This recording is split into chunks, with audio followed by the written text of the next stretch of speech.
ሰዎች በጎነታቸው የሚገለጽበት መልካም ልቦች የሚሰጡ እጆች የሚዘረጋበት በጎ ፈቃድ የሁል ጊዜ ተግባር ቢሆንም በክረምቱ ግን በእጅጉ የሚሰፋ በአይነቱም በሚደረስበትም ርቀት ጎልቶ የሚታይ ነው። ይህ ዘመቻ ዛሬ ጠቅላይ ሚኒስትር ዶክተር አብይ አህመድ በደቡብ ምዕራብ ሸዋ ዞን ጎሮ ወረዳ በመገኘት አስጀምረዋል። ከዓመታት በፊት በንቁ ተሳትፎ በልዩ ትኩረት መካሄድ የጀመረው የበጎ ተግባሩ የብዙዎችን የዘመመ ጎጆም አቅንቷል።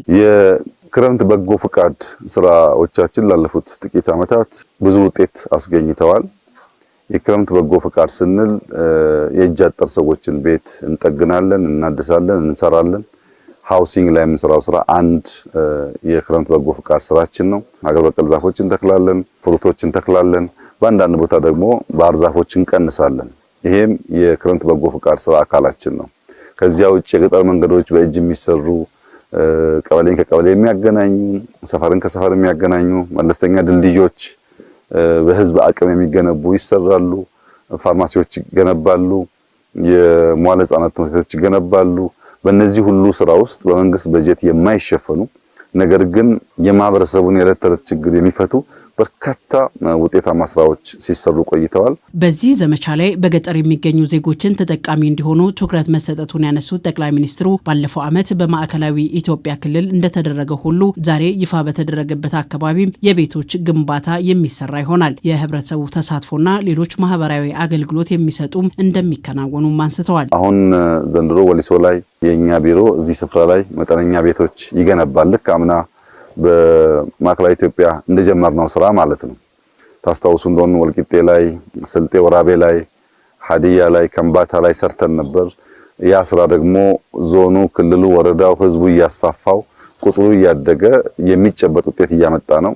ዘንድሮ ደግሞ እዚህ ወሊሶ ላይ አስጀምረናል። ተስፋችን በሁሉም ክልሎች፣ በሁሉም ዞኖች፣ በሁሉም ወረዳዎች እያንዳንዱ ማህበረሰብ ተባብሮ የእጅ አጠር ሰዎችን ቤት ይሰራል፣ ትምህርት ቤቶች ይገነባል፣ መለስተኛ በሎካል አቅም የሚገነቡ መንገዶች ይገነባል፣ ድልድዮች ይገነባል፣ ፋርማሲዎች ይገነባል፣ ጤና ኬላዎች ይገነባል።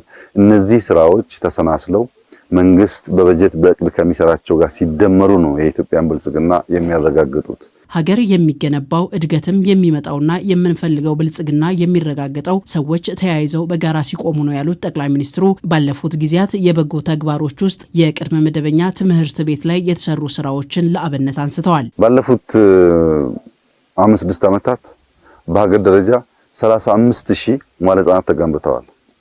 35000 መዋዕለ ህጻናት መንግስት አቅጄ ልስራ ቢል የኢትዮጵያ መንግስት አይደለም የአፍሪካ መንግስታት አቅደን እንስራ ቢሉ ለአመታት ጊዜ ይፈጅባቸዋል። 35000 ተማሪ አይደለም 35000 ትምህርት ቤት ተገነባው።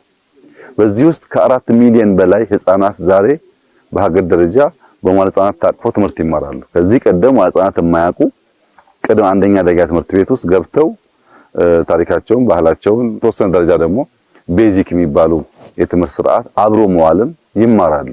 ይሄ በጣም ትልቅ ድል ነው። ይህ በጎ ተግባር በሚሊዮኖች ተሳትፎ የሚረጋገጥ ሲሆን ችግሮች የሚፈቱበት ትውልዱም ለሀገሩ የሰራውን በትውልዱ የሚዘከርለት ተግባር የሚታይበት እንደሆነም ጠቅላይ ሚኒስትሩ ተናግረዋል። የክረምት በጎ ፍቃድ ስራዎቻችን አጠቃላይ በሀገር ደረጃ የምንሰራው 20-30 ሚሊዮን ህዝብ የሚሳተፍበት፣ ብዙ ብር የሚዋጣበት፣ ብዙ ችግሮች የሚፈቱበት፣ ተማሪዎች ከዩኒቨርሲቲ መጥተው ቀያቸው ሲውሉ የሚጨበጥ ውለታ ውለው የሚሄዱበት፣ ዛፍ ተክለው አጥራጥረው የደሃ ቤት ሰርተው መንገዶች ቀይሰው ከወጣቶች ጋር ተባብረው አቅመ ደካሞችን ደግፈው ስለሚመለሱ ወደ ዩኒቨርሲቲ ተመልሰው ቲዮሪ ሲማሩ መሰረት አላቸው፣ ባህል አላቸው፣ የትብብር መሰረት አላቸው፣ የትግግዝ መሰረት አላቸው።